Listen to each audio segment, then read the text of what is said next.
Dr. David Clark. Thank you, Mr. Speaker. This is a terrible bill. It is a shambles. The government has put itself in a terrible negotiating position, and this is a bad deal for New Zealand taxpayers. That's what's come out of this shoddy negotiation that the government has done. Many New Zealanders will think that having an international convention centre is a desirable thing. And in fact it is. Few would disagree with the proposition that having a high-quality international convention centre is a good idea. Nobody disputes that. What people are disputing here in this Parliament, quite rightly, is that paying for it by problem gambling is the answer. It is not the answer. Paying for a convention centre with problem gambling is a terrible idea, and New Zealanders know that, and this government knows that. That is what this government knows. And well, those members opposite might hang their heads as they are, because they should be ashamed. They should be ashamed of this legislation, and I see the members in the back benches are. They know, those low down on the list, that this legislation may well be a reason that they're not coming back into this Parliament at the next election. Stephen Joyce's own department estimated that 8,000 New Zealanders would be affected by problem gambling, by the fallout from these changes. 8,000 New Zealanders will be harmed, and that's why they're getting noisy over there. They don't like it. They don't like the fact that officials giving fair, free and frank advice have advised the government that a huge amount of harm will come from this legislation. And the net benefit of it, according to the NZIER in their independent review, is just 18 jobs. 18 jobs. This is the government's big idea. 18 jobs for New Zealanders, 8,000 people harmed. It is atrocious legislation. Atrocious, Mr. Speaker. The government originally tried to sell this, believe it or not, as an economic development initiative. It's a mockery. It's a mockery. Makes a mockery of the term economic development. The benefits of the casino deal to New Zealand are marginal. The debate has shifted to problem gambling, and that's rightly where it should be. And why is the deal so bad? Well, the reason is that the government put itself over a barrel in the negotiations. The lack of transparency in the process, the Prime Minister favouring one party, having talks with one party, giving them the inside word on how to put the bid through. Was there a tender process, my colleague asks? Well, there certainly wasn't a tender process as we would understand it normally to proceed in government. There seemed to be one party that had the inside running on this from start to finish. A transparent process would have seen competitive bidders. Taxpayers would have had a much better deal if this government wasn't doing a shoddy deal with its mates. That is what's gone wrong here, Mr. Speaker. That's what's most obviously wrong. Treasury has made it clear that they're not convinced by the cost-benefit analysis of this proposition. They say they have strong concerns that private benefits to Sky City will exceed the public benefits to New Zealanders. That's pretty clear from Treasury. They are not mincing their words. They say that public gains are exceeded by private benefit. They say that public costs will only go to private gain. Now that's pretty strong words. Treasury is concerned that the Crown currently lacks adequate leverage in the negotiations. Now that's from another part of their report. They say that the government really wasn't up to the task of negotiating. And well, they might say that. The business had all of the facts and figures. The government case relied upon the information provided by Sky City. Now we need an independent look at this, but we didn't get it.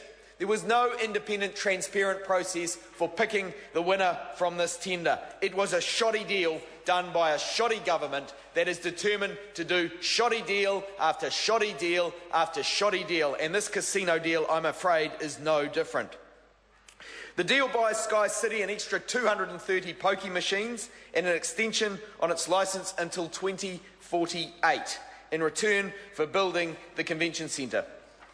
Even if you put the horrors of problem gambling to one side, comparisons with overseas valuation of the gambling rights shows that taxpayers have been shortchanged. In Australia, just across the ditch, The firms that run the pokie machines pay a huge amount for licence extensions. They pay a huge amount for monopoly rights to have gambling in the city. And that could apply here. We have an effective monopoly operating right now in Auckland on these machines. Sudhir Kale, a professor of marketing at Bond University and a friend of Sky City Chief Executive Mr Morrison, who has worked as a consultant at casinos on 5 continents, said that the deal was a clear win for Sky City.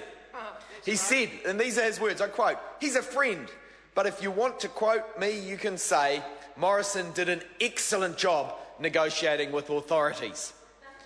The 27-year licence he calls an icing on the cake. He says the pokie machines will pay for the convention centre in 3 years. The licence extension is icing on the cake. Sky City, they're a business. You can understand why they've done things the way they've done things. They're laughing all the way to the bank, but it's the taxpayers who are bearing the cost and the problem gamblers that will pay for this legislation that are really the worst off. Treasury was spot on when they said that the public costs will flow to private gain once the centre is paid off. And there may be worse to come. There may be worse to come. We know that the final negotiations on spend for the convention centre are set to happen next year. And what else is happening next year? Well, Mr Speaker, we believe that there's an election scheduled for next year. We believe there's an election scheduled. If it doesn't happen sooner, if this government with its shoddy deals doesn't bring itself to fall over before then, there's an election scheduled. And Sky City will know that. And in the agreement that the government has signed is a clause that allows them to shovel more money to Sky City if the convention centre looks to cost more than is currently projected. Now, if there's a saving, Sky City get to save it. They get to keep the extra money. They get to pocket it. But if it looks like the convention centre is going to cost more than it's currently projected to, the government has left itself a clause to shovel more taxpayer money at it. It's basically an open chequebook. The negotiation will be a very one-sided one in an election year when this government, embarrassed as it is at the lack of progress in many areas, tries to ram this legislation through so that it has a glossy convention centre to show for its work. Well, Mr Speaker, that's not going to be good for New Zealanders. Currently, it's projected to cost $402 million, the centre, and we'll see whether it exceeds its budget or not. But Sky City has form on exceeding its budgets. I remind the House of the TV program The Grill.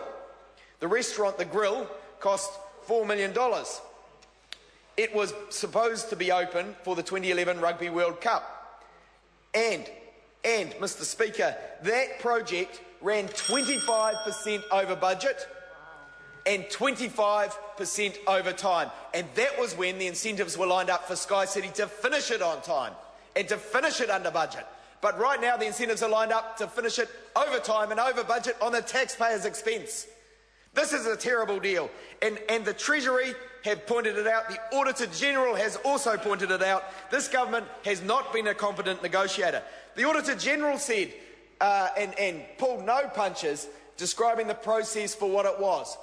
We do not consider that the evaluation process was transparent or even-handed. Those are the words of the Auditor General. The Treasury says it's bad value. The Auditor General says it's not transparent or even-handed. This is a shoddy government doing shoddy deals, and it's at the expense of problem gamblers. It's at the expense of the New Zealand taxpayer.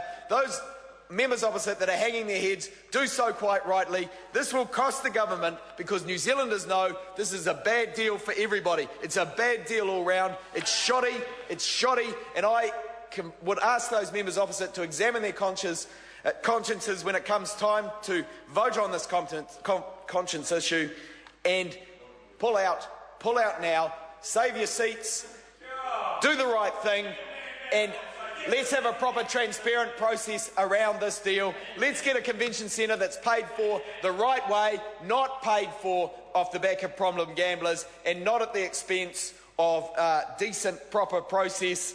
This is a bad deal.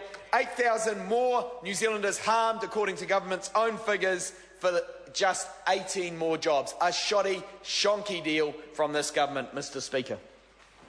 Dr. Jian Yang. Yeah, Mr. Speaker, I would like to make a few comments about